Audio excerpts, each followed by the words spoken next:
Panorama group, जो सोचता है वो करता है। नमस्ते, आपने देखना शुरू कर दिया है न्यूज हार्ट। मैं हूं कुमोद कुमार। हर दिन की तरह हम फिर से हाजिर हैं दिल्ली की खबरों को लेकर। आखिर दिल्ली में कौन सी राजनीतिक घटनाएं हो रही है। लगातार जो है आम आदमी पार्टी और बीजेपी के बीच जो है जुबानी जंग है। जुबानी जंग इसलिए है चूँकि लगातार जो है आम आदमी पार्टी के नेताओं के ऊपर ईडी और सीबीआई के छापे पड़ रहे हैं। आज जो है सीबीआई जो है दुर्गेश पाठक, जो गुजरात के जो है आम आदमी पार्टी के सह प्रभारी हैं, उनके ऊपर जो है उनके घर की तलाशी ली गई और सीबीआई ने कई डॉक्यूमेंट जो है उनके घर से ले गए। उनके ऊपर आरोप है कि जो पार्टी को फंड मिला उसमें भी चंदा चोरी किए हैं। लगातार बीजेपी भी हमलावर है। दूसरी सबसे बड़ी खबर है यमुना की सफाई को लेकर और दिल्ली में बढ़ रहे प्रदूषण को लेकर। इस पे जो है कैसे नियंत्रण किया जाए, इसको लेकर लगातार जो है रेखा गुप्ता की सरकार और जो कैबिनेट है उनकी, वो लगातार प्रयासरत है और इसको लेकर कहीं ना कहीं लगातार कड़े फैसले ले रही है किस तरीके से दिल्ली में प्रदूषण को कम किया जाए। और तीसरी सबसे बड़ी खबर है कि जो आयुष्मान कार्ड योजना है दिल्ली में, किस तरीके से उसे लागू किया जाना है। चूँकि कैबिनेट की मुहर भी लग गई है और किन किन लोगों के जो नाम है इसमें होंगे और इसमें जो है कौन लोग लाभ ले सकते हैं। चूँकि 10 लाख के जो आयुष्मान योजना का लाभ जो है, हेल्थ बीमा जो है दिल्ली सरकार दे रही है और कौन कौन लोग लाभ उठा सकते हैं, इसको लेकर जो है रजिस्ट्रेशन की प्रक्रिया शुरू हो गई। इसको लेकर जो रजिस्ट्रेशन ड्राइव है वो चलाने की बात कही जा रही है। सबसे पहले हम बता देते हैं कि क्यों दुर्गेश पाठक, जो आम आदमी पार्टी के महासचिव हैं और गुजरात के सह प्रभारी है, कहा जा रहा है कि इसलिए उनके घर में छापे पड़ रहे हैं। उनके ऊपर ताबड़तोड़ छापेमारी सीबीआई कर रही है चूँकि वो गुजरात के प्रभारी, सह प्रभारी बनाए गए हैं और इसलिए जो है बीजेपी डर के मारे जो है ये करवा रही है। ये आरोप प्रत्यारोप है, बीजेपी के ऊपर आरोप लगा रही है। हम सिलसिलेवार तरीके से पहले बताएंगे आखिर आज सुबह की जो घटनाक्रम है किस तरीके की रही। आज जो है आम आदमी पार्टी के ऊपर जो बीजेपी हमलावर है, बीजेपी लिखती है, कहती है कि देश की सुरक्षा के साथ खिलवाड़ कर रही है आपदा। यानी आम आदमी पार्टी, प्रधानमंत्री मोदी ने आम आदमी पार्टी का नाम आपदा रखा है। साथ ही उन्होंने कहा कि विदेशी फंडिंग मामले में फर्जीवाल के करीबी दुर्गेश पाठक के घर जो है सीबीआई रेड हुई है और जो विदेशी फंडिंग है वो कहीं ना कहीं जो ईडी की जांच हुई थी, इसमें जो है दुर्गेश पाठक के खाते में जो है विदेशों से जो है रुपया आए गए, मिले थे, फंडिंग मिली थी पार्टी को। इसको लेकर कहीं ना कहीं उनके पर्सनल अकाउंट में रुपए आए थे। इसको लेकर कहीं ना कहीं सीबीआई अब जांच कर रही है।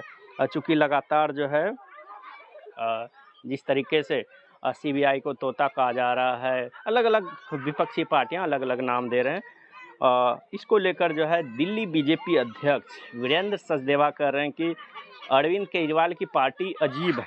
हमने चंदा चोर नाम सुना था, लेकिन आम आदमी पार्टी तो चंदाखोर पार्टी है।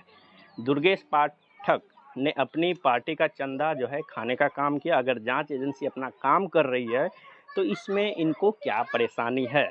साथ ही उन्होंने कहा कि अपनी ही पार्टी के चंदे खाने वाले यह चंदाखोर जो है लालू प्रसाद यादव से भी ज़्यादा यानी लालू प्रसाद यादव से भी ज़्यादा निकले। इसको लेकर जो बीजेपी प्रदेश अध्यक्ष हैं वो लगातार दुर्गेश पाठक को कह रहे हैं कि ये चारा घोटाले से भी ज़्यादा घोटालेबाज हैं। इसको लेकर कहीं ना कहीं राजनीति गर्मा गई है। साथ ही उन्होंने और भी कहा कि घोटाले के बेताज बादशाह अरविंद केजरीवाल के प्यादे दुर्गेश पाठक के घर विदेशी फंडिंग मामले में जो है सीबीआई आज छापेमारी कर रही है और ये साफ बता रही है कि विदेशी फंडिंग को लेकर देश की सुरक्षा और अस्मिता के साथ जो है आम आदमी पार्टी और केजरीवाल की जो पूरी टीम है वो पूरी तरीके से घिरती और फंसती नज़र आ रही है। तो इसके आरोप जो जिस तरीके से लगे, उसके बाद सीबीआई की जांच ही हो रही है, वो कहीं ना कहीं अब सवाल के घेरे में है। अब सफाई देने दुर्गेश पाठक खुद आए, किस तरीके से अब जांच हो रही है। साथ ही उन्होंने कहा कि दुर्गेश पाठक जो आम आदमी पार्टी के महासचिव हैं और जो गुजरात के सह प्रभारी हैं, उन्होंने कहा कि ये तो पूरी दुनिया को पता है, भारतीय जनता पार्टी देश और विपक्ष के नेताओं को तोड़कर विपक्ष के विधायकों को अपने साथ लाती है, जो नहीं आती है उसे गिरफ्तार करवाती है और इसी तरीके से वो चुनाव जीतती है। बीजेपी का यह तरीका जो है लोकतंत्र को कमज़ोर करने का है और बेहद ही खतरनाक है। कहीं ना कहीं लगातार जो है आम आदमी पार्टी के नेता घिरते नजर आ रहे हैं। साथ ही दुर्गेश पाठक ने साफ कहा है कि न डरे थे न डरेंगे।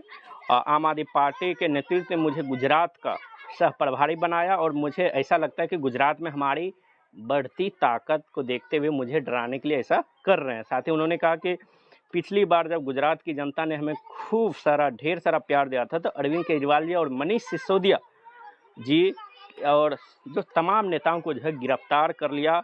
साथ ही उन्होंने कहा कि हम ना तो उस वक्त डरे थे ना ही अब डरेंगे। साथ ही वो सीबीआई का जो है सामना करने के लिए तैयार है, सीबीआई को सहयोग करने के लिए तैयार है। तो कहीं ना कहीं लगातार जो है सीबीआई की दबिश हो रही है, उनके घर में छापेमारी हो रही है और जो भी डॉक्यूमेंट हैं वो लगातार कहने कि हमारे घर में आए, कहीं कुछ नहीं मिला। जो स्थानीय लोग हैं, स्थानीय समस्याओं को लेकर जो है लोग आधार कार्ड जमा कर रहे थे, उनके जो है आधार कार्ड की कॉपी वापस लेके चल गए।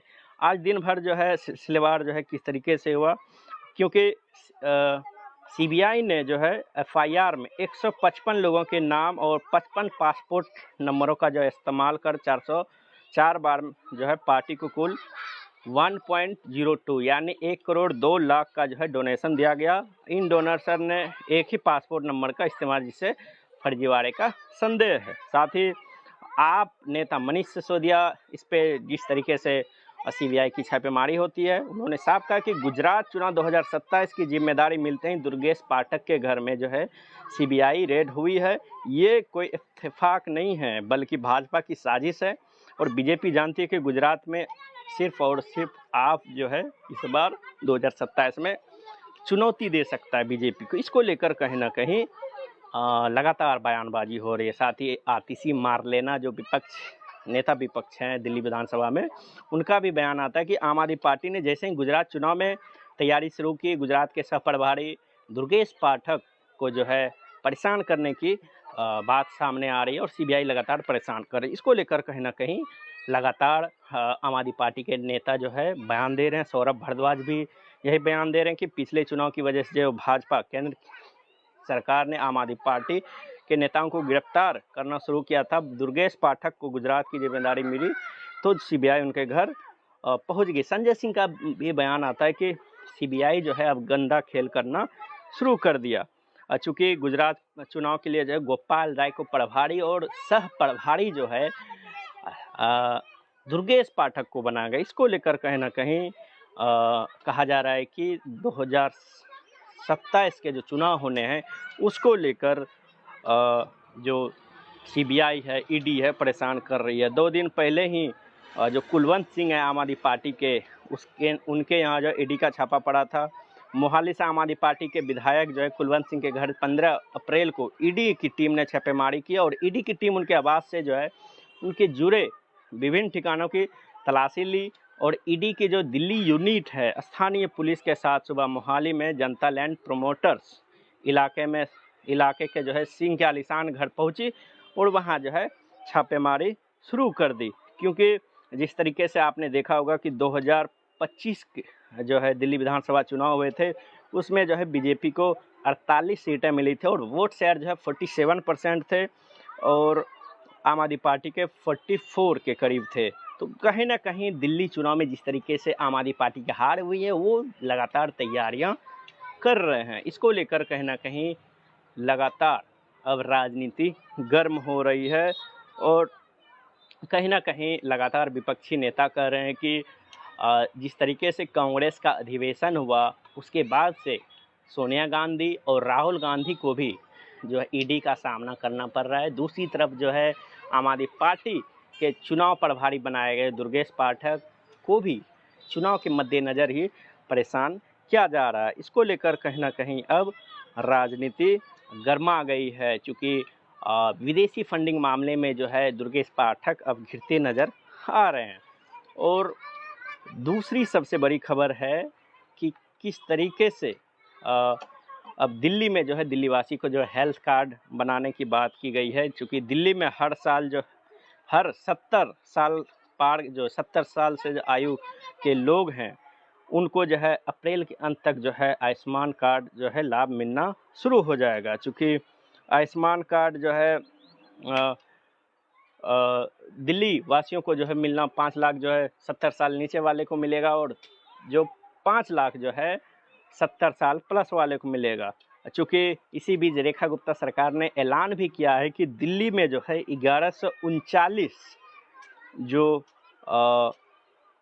आयुष्मान आरोग्य मंदिर जो है वो खोले जाएंगे। जिस तरीके से आपने देखा होगा कि मोहल्ला क्लिनिक अरविंद केजरीवाल लगातार जिस तरीके से जिक्र कर रहे थे कि मोहल्ला क्लिनिक के कारण बहुत लोगों को सहूलियत मिली है, इसको लेकर कहीं ना कहीं अब आयुष्मान आरोग्य मंदिर जो है खोलने जा रही है 1139 दिल्ली के अलग अलग इलाकों में। तो इसको लेकर कहीं ना कहीं दिल्ली के लोगों को लाभ मिलने वाला है स्वास्थ्य के क्षेत्र में। चूँकि लगातार जो है चुनाव में आपने देखा होगा किस तरीके से राजनीति गरमाई हुई थी।